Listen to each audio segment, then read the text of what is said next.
ನಗರದ ಮಂತ್ರಾಲಯ ರಸ್ತೆಯ ನವೋದಯ ಆಸ್ಪತ್ರೆಯ ಮುಂಭಾಗದಲ್ಲಿ ರಾಷ್ಟ್ರೀಯ ಹೆದ್ದಾರಿಯನ್ನ ಒತ್ತುವರಿ ಮಾಡಿದ ಅಂಗಡಿಗಳ ತೆರವು. ರಾಯಚೂರು ನಗರದ ಮಂತ್ರಾಲಯ ರಸ್ತೆಯ ನವೋದಯ ಆಸ್ಪತ್ರೆ ಮುಂಭಾಗದಲ್ಲಿ ನಿರ್ಮಿಸಲಾಗಿದ್ದ ಶೆಡ್, ಅಂಗಡಿ, ಕಟ್ಟಡ, ಹೋಟೆಲ್ಗಳನ್ನು ಇಂದು ಮಹಾನಗರ ಪಾಲಿಕೆಯಿಂದ ತೆರವುಗೊಳಿಸಿದ್ದಾರೆ. ಕಳೆದ 6-7 ವರ್ಷಗಳ ನ್ಯಾಯಾಂಗ ಹೋರಾಟದಲ್ಲಿ ಮಹಾನಗರ ಪಾಲಿಕೆಯ ಆಯುಕ್ತ ಜುಬಿನ್ ಮೊಹಪಾತ್ರ ಅವರು ನ್ಯಾಯಾಲಯದ ಆದೇಶದನ್ವಯ 35 ಅನಧಿಕೃತ ಅಂಗಡಿಗಳ ದಾಖಲೆಯನ್ನು ಪರಿಶೀಲಿಸಿ ಸೋಮವಾರ ಅಂತಿಮ ಆದೇಶ ನೀಡುವ ಮೂಲಕ ರಾಷ್ಟ್ರೀಯ ಹೆದ್ದಾರಿಯ ಅತಿಕ್ರಮಣ ತೆರವಿಗೆ ಮುಂದಾಗಿದ್ದಾರೆ. ಬ್ಯೂರೋ ರಿಪೋರ್ಟ್ ಗಾರಲ್ದಿನಿ ವೀರನಗೌಡ, ಎನ್ಕೆಎಸ್ ಟಿವಿ 4 ರಾಯಚೂರು.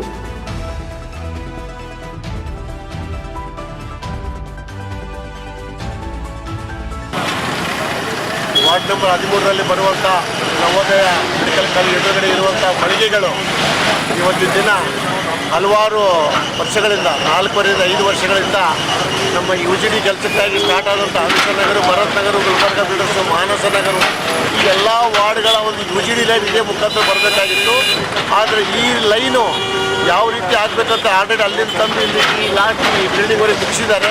ಅಲ್ಲಿ ಮುಂದೆ ಕಂಟಿನ್ಯೂ ಮಾಡೋದ ಮೇಲೆ ಅಬ್ಜೆಕ್ಷನ್ ಮಾಡಿದ ಭೀಮಣ್ಣ ಕೋಲ್ಕರ್ ಅವರು, ಅದನ್ನು ರಾಜೇಂದ್ರ ಪಟೇಲ್ ದೇವೂರವರು ಮತ್ತು ಕೋಲ್ಕರ್ ಭೀಮಣ್ಣ ಅವರ ಒಂದು ಹೈಕೋರ್ಟ್ ಮುಖಾಂತರ ಅವರು ವಾದಗಳು ನಡೆದಿದ್ದವು. ಇವತ್ತಿನ ದಿನ ಎಲ್ಲ ಇತ್ಯರ್ಥ ಆಗಿ ಗುರುಸಿದ್ದಯ್ಯ ಆಗಿರ್ಬೋದು, ಗುಡ್ಲಿಂಗಪ್ಪ ಅವರಾಗಿರ್ಬೋದು, ಏನು ಆರ್ಡರ್ಗಳು ಮಾಡಿದ್ರು. ಇದಕ್ಕಿಂತ ಮುಂಚೆ ಮುನಿಸ್ವಾಮಿ ಅವರು ಮಾಡಿದ್ರು. ಇಲ್ಲಿಗಲ್ ಕ್ರಿಯೇಟೆಡ್ ಡಾಕ್ಯುಮೆಂಟ್ಸ್ ಏನಿತ್ತು ಹಲವಾರು ಸಲ ನಾವು ಎಲ್ಲ AGB ಕಾಲನಿಯಿಂದ ಮೆಮೊರಂಡಮ್ ಕೊಟ್ಟಿದ್ವಿ ಜಿಲ್ಲಾಧಿಕಾರಿಗಳಿಗೆ, ಕಮಿಷನರ್ ಅವರಿಗೆ.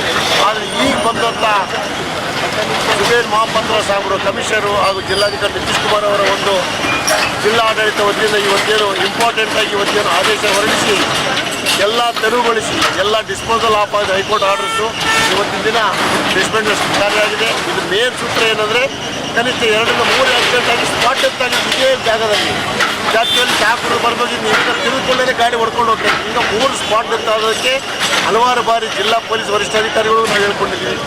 ನೇತಾಜಿ ನಗರ ಪೊಲೀಸ್ PSI ಅವರು ರಿಯಲ್ ಹೇಳ್ಬೇಕಾದ್ರೆ ಪೊಲೀಸ್ ಡಿಪಾರ್ಟ್ಮೆಂಟ್ ಆಗಿರ್ಬೋದು, ಜಿಲ್ಲಾಡಳಿತಕ್ಕೆ ನಾವಿವತ್ತು ಫೌಂಡೇಶನ್ ನಗರ, ಗುಲ್ಬರ್ಗ ಬಿಲ್ಡರ್ಸು ಎಲ್ಲ ಕಾಲನಿಗಳ ಕಡೆಯಿಂದ ನಾವು ಅವ್ರ ಯಾವುದೇ ತೊಂದರೆ ಆಗದಂತೆ ಇವತ್ತಿನ ದಿನ ಜಿಲ್ಲಾಡಳಿತ ಇವತ್ತು ಕಾರ್ಯನಿರ್ವಹಿಸ್ತಾ ಇದೆ. ಅವರು ನಿಜವಾಗ್ಲೂ ಎಲ್ಲ 13ನೇ ವಾರ್ಡ್ ನಿವಾಸಿಗಳಿಂದ ಅವರಿಗೆ ಕೃತಜ್ಞತೆ ಸಲ್ಲಿಸ್ತಾ ಇದ್ದೀವಿ. ಈ ಒಂದು ಐತಿಹಾಸಿಕವಾದಂಥ ಏನು ರೋಡ್ ವೈಂಡಿಂಗ್ ಆಗ್ತಾಯಿದೆ, ಇದೇ ಒಂದು 200 crores ಬಂದಂಥ ಒಂದು ಅನುದಾನದಲ್ಲಿ 15 ಕೋಟಿ 6 ಲೈನ್ ಡೆವಲಪ್ಮೆಂಟ್ ಮಾಡಬೇಕು ಅಂತ ಏನು ಇವತ್ತಿನ ಜನ ಜಿಲ್ಲಾಧಿಕಾರಿಗಳಾಗಿರ್ಬೋದು, ಕಮಿಷನರ್ ಆಗಿರ್ಬೋದು ಏನು ಎಫರ್ಟ್ಸ್ ಮಾಡ್ತಾಯಿದ್ದಾರೆ.